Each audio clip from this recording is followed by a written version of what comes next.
자, 오늘은 그 7계명 우리 살펴보도록 하겠습니다. 7계명 그 간음하지 말라라는 말씀인데요. 이 간음이라는 말은 우리가 성에 대한 것과 이 관련이 있는데요. 곧 이 7계명은 성에 대한 개념이다라고 말할 수 있겠습니다. 그래서 이 7계명에서 이제 금하는 것이 있는데요. 그 금하는 것이 뭐냐면 불법적인 간음을 7계명에서는 금하고 있습니다. 그 불법적인 간음이란 뭐냐면 결혼 상태가 아닌 결혼하기 전이나 또 아니면 결혼 밖에서 일어나는 그런 모든 그런 성과 관련된 것, 그런 것들을 이 7계명이 금지하고 있죠. 근데 또 우리가 이 7계명을 하면서 또 생각을 해야 될 것은 뭐냐면 7계명은 합법적인 어떤 성적인 욕구나 이 성적인 어떤 만족 이런 것까지 금하고 있지 않다. 그럼 합법적인 성은 우리가 무엇이 있겠어요? 결혼. 결혼 관계를 통하여서 어떤 이 성적 욕구나 성적인 만족 이런 것까지는 금하지 않는다. 이걸 오히려 권장하고 있습니다.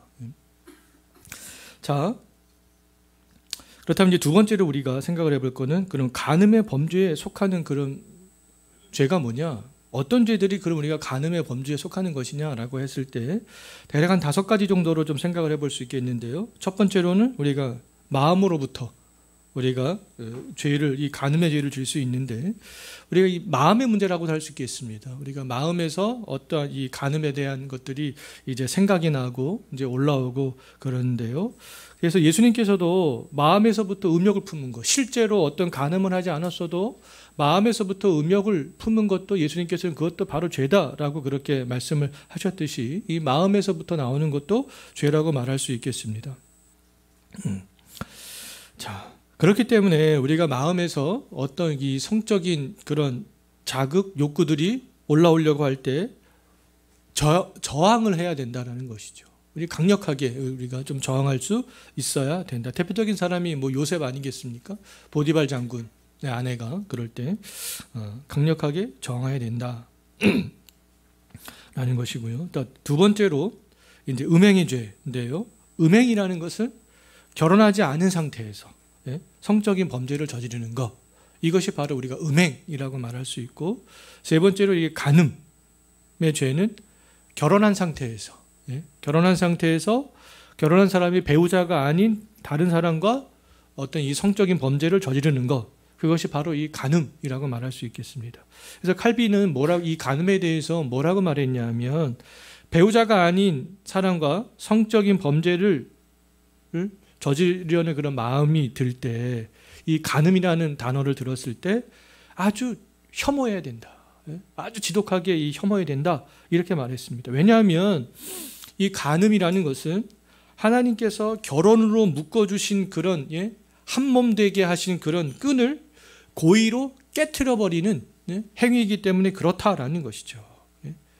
하나님께서 결혼을 통하여서 한몸 되게 하셨는데 이 간음의 죄는 그것들을 고의적으로 깨트리는, 하나님에 대해서 반역하는 그런 행위이기 때문에 그렇다라는 겁니다. 그래서 이 칼빈은 아주 간음이라는 말을 들었을 때 아주 혐오해야 된다, 이렇게 말을 했습니다.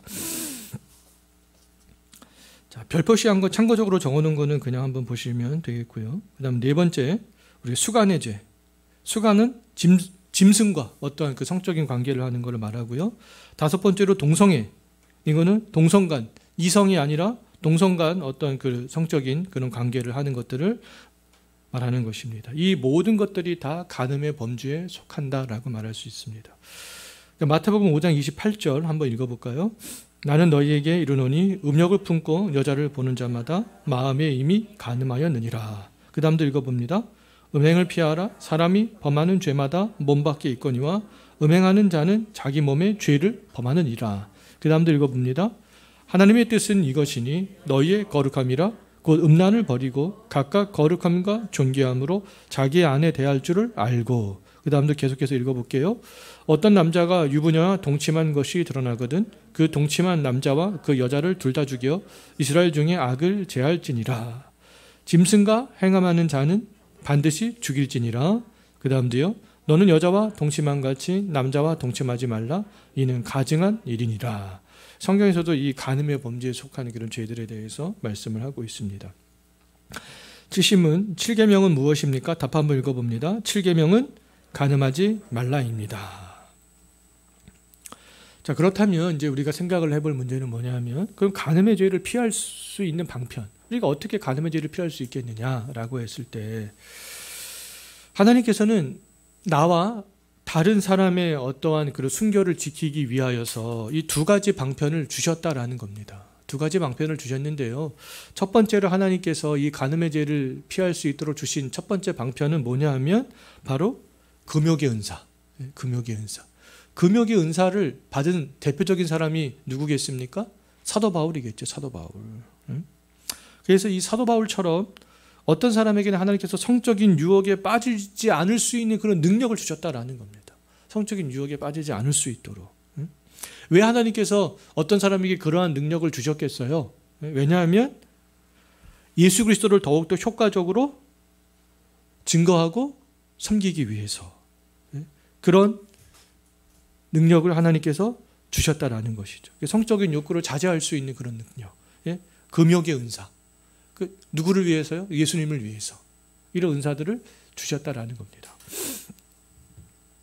그 다음에 두 번째, 또 간음의 죄를 피할 수 있는 방편으로 하나님께서 주신 것이 무엇이라는 겁니까?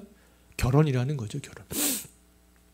결혼은 우리가 어떤 생육하고 번성하는 통로일 뿐만 아니라 또 성욕을 통제하도록 하나님께서 주신 선물이 되기도 합니다. 그래서 독신의 은사를 받지 않은 상태에서, 어떤 금욕의 은사를 받지 않은 상태에서 혼자 지내면서 정욕을 이기지 못해서 간음하지 말고 결혼을 해서 성적인 유혹을 피하라라는 것이죠. 피하라. 그래서 이 결혼이라는 그런 제도는요, 창조 질서라는 거잖아요. 인간들이 만들어낸 제도가 아니다. 그럼 창조 질서라는 것은 어떤 의미예요? 이 세상에 태어나는 모든 사람들이 다 해야 된다라는 겁니다. 결혼은. 오늘날 많은 젊은 사람들이 점점 결혼을 안 하는 추세에 있는데 그건 안 된다라는 거예요. 결혼은 반드시 해야 된다라는 겁니다. 그래서 결혼관계 안에서 어떠한 성적인 생활은 적극적으로 장려되는 것이다 라고 말할 수 있습니다. 자, 성경 말씀 한번 읽어봅니다. 이러므로 남자가 부모를 떠나 그의 아내와 합하여 둘이 한 몸을 이룰지니라. 히브리서 말씀도 읽어봅니다. 모든 사람은 결혼을 귀히 여기고 침소를 더럽히지 않게 하라. 음행하는 자들과 간음하는 자들을 하나님이 심판하시리라. 그 다음도 읽어봅니다. 음행을 피하기 위하여 남자마다 자기 아내를 두고 여자마다 자기 남편을 두라. 결혼을 적극적으로 장려하고 있잖아요. 그 다음도 읽어봅니다. 뒷장 넘기셔서 읽어봅니다. 내가 결혼하지 아니한 자들과 과부들에게 이르노니 나와 같이 그냥 지내는 것이 좋으니라. 만일 절제할 수 없거든 결혼하라. 정욕이 불같이 타는 것보다 결혼하는 것이 나으니라. 그 다음도 읽어봅니다. 남편은 그 아내에 대한 의무를 다하고 아내도 그 남편에게 그렇게 할지라. 아내는 자기 몸을 주장하지 못하고 오직 그 남편이 하며 남편도 그와 같이 자기 몸을 주장하지 못하고 오직 그 아내가 하나니 서로 분방하지 말라. 다만 기도할 틈을 얻기 위하여 합의상 얼마 동안은 하되 다시 합하라. 이는 너희가 절제하지 못함으로 말미암아 사탄이 너희를 시험하지 못하게 하려 함이라. 사탄이 너희를 시험하지 못하게 함이라. 성적으로 사탄이 시험할 수 있다는 것이죠. 간음으로. 자, 7계명이 요구하는 것은 무엇입니까? 답 한번 읽어볼까요? 7계명이 요구하는 것은 생각과 말과 행동에 있어 우리 자신과 이웃의 순결을 지키는 것입니다. 어떻게 지킬 수 있다고요? 간음의 죄를 범하지 않고, 또 금욕의 은사를 받지 않는 사람은 결혼을 통하여서, 또 부부간에 적극적으로 그런 그 결혼 관계를 잘 유지해 나감으로 그렇게 할 수 있다라는 것이죠. 자, 그 다음으로 우리가 생각해 볼 문제는 그런 간음의 죄를 범하지 않고 부부 관계를 우리가 어떻게 하면 잘 유지할 수 있겠는가? 부부 관계를 잘 유지하는 거 굉장히 중요한 거 아니겠습니까? 하이델베르크 교리문답에서 이거 말씀하고 있는 내용들이 되겠는데요. 약 한 4가지로 우리가 좀 생각을 해볼 수 있겠습니다. 첫 번째로 우리가 생각해 볼 것은 서로 상호간에 사랑하는 거. 상호간에 사랑하는 거. 이 굉장히 중요합니다. 사랑해서 결혼했으면 그 사랑을 굉장히 유지해 나가는 거 중요하지 않겠어요? 그러니까 상호간에 배우자를 사랑하지 않는다면 간음을 하게 될 그런 가능성이 대단히 커지기 때문에 그렇다라는 겁니다. 그렇기 때문에 우리가 이 서로 간에 사랑하는 그런 마음을 계속해서 유지하고 서로 사랑하는 마음들을 갖는 것은 굉장히 중요합니다. 그러니까 오히려 연애해서 결혼을 신혼 때보다 살아가면서 사랑이 더욱더 깊어지는 것이 훨씬 더 중요합니다. 훨씬 더 중요해요. 저도 개인적으로 이렇게 생각해 보면 결혼했을 때보다 지금 제 아내를 사랑하는 마음이 점점 커지는 것 같아요. 점점 커집니다. 지금 이렇게 보기만 해도 너무 이뻐요. 네, 보기만 해도 너무 이뻐. 제가 이제 결혼을 해서는 항상 몇 년 동안 입에 달고 살았던 말이 심심하다였어요. 심심하다. 결혼해서 둘이 밤에 집에 있는데 너무너무 심심하더라고요. 네. 너무너무 심심해요. 네. 근데 지금은 제 아내가 둘이 있으면 좋더라고요. 심심하지 않더라고요. 서로 간에 상호 간에 사랑하는 것. 이게 굉장히 중요합니다. 그래서 우리가 사랑하는 마음들이 계속해서 커질 수 있도록 서로 간에 노력하는 것들은 굉장히 중요하죠. 자, 두 번째로 우리가 성적인 순결을 지키는 건데요. 그 종교개혁자들과 청교도들 같은 경우에는 어떻게 얘기를 했냐면 각각의 배우자가 성적 순결을 지키기 위해서 상대 배우자에게 성생활의 의무를 다해야 된다. 이렇게 얘기를 했습니다. 이거 굉장히 중요한 거 아니겠습니까? 서로 간에 우리가 이런 의무들을 잘 지킬 수 있어야 되겠는데요. 그 다음에 세 번째로 부부관계를 잘 유지할 수 있는 방편은 뭐냐면 모든 것을 공유하는 거죠. 부부간에 모든 것을 공유하는 겁니다. 그 모든 것이란 뭐겠어요? 어떤 기쁨, 어떤 감정적인 문제까지 기쁨, 슬픔, 가난, 어떤 환난, 어떤 재산, 네? 개인적인 관심, 뭐 미래에 대한 소망, 자녀에 대한 교육, 예? 이 모든 것들을 다 공유해야 된다는 거예요. 감정과 생각과 어떠한 그 물질, 이 모든 것들을 다 공유해야 된다는 겁니다.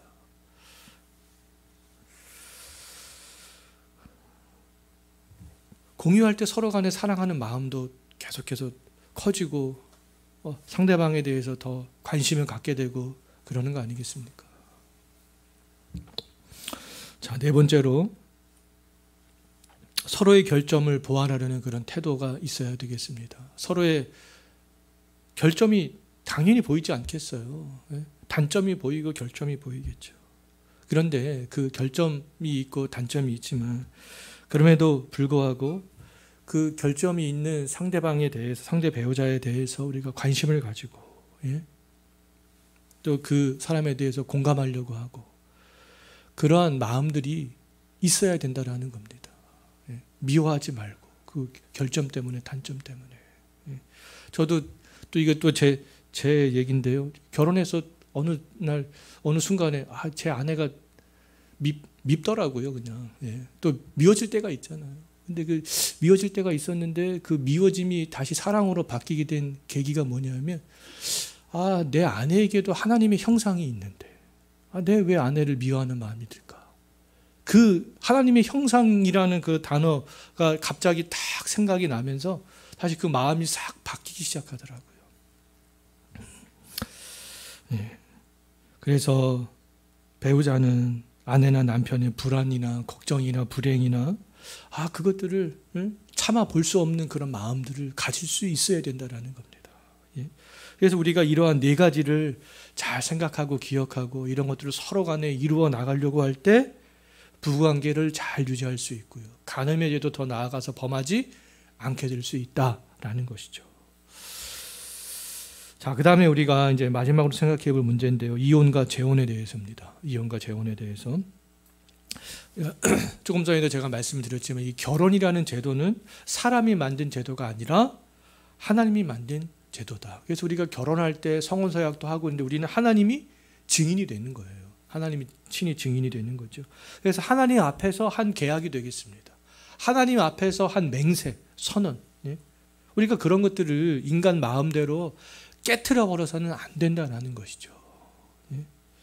하나님 앞에서 한 언약이기 때문에 또 많은 증인들 앞에서 한 언약이기 때문에 그것들을 내 마음대로 내 어떤 생각과 감정과 내 환경에 따라서 변형시켜서는 안 된다라는 겁니다. 근데 그럼에도 불구하고 성경에서 이혼을 허용하는 경우가 있습니다. 그래? 성경에서도 이혼을 허용해? 있어요. 이혼을 허용하는 경우가 있는데요. 두 가지 경우 이혼을 허용하고 있습니다. 첫 번째로는 성경에서 이혼을 허용하는 경우는 어떤 경우냐면 배우자가 간음했을 때, 결혼했는데 배우자가 간음했을 때. 왜요? 그것은 한몸됨을 깨트리는 행위이기 때문에 그렇다라는 겁니다. 한몸됨 행위를 상대 배우자가 먼저 깼기 때문에 이혼이 가능하다.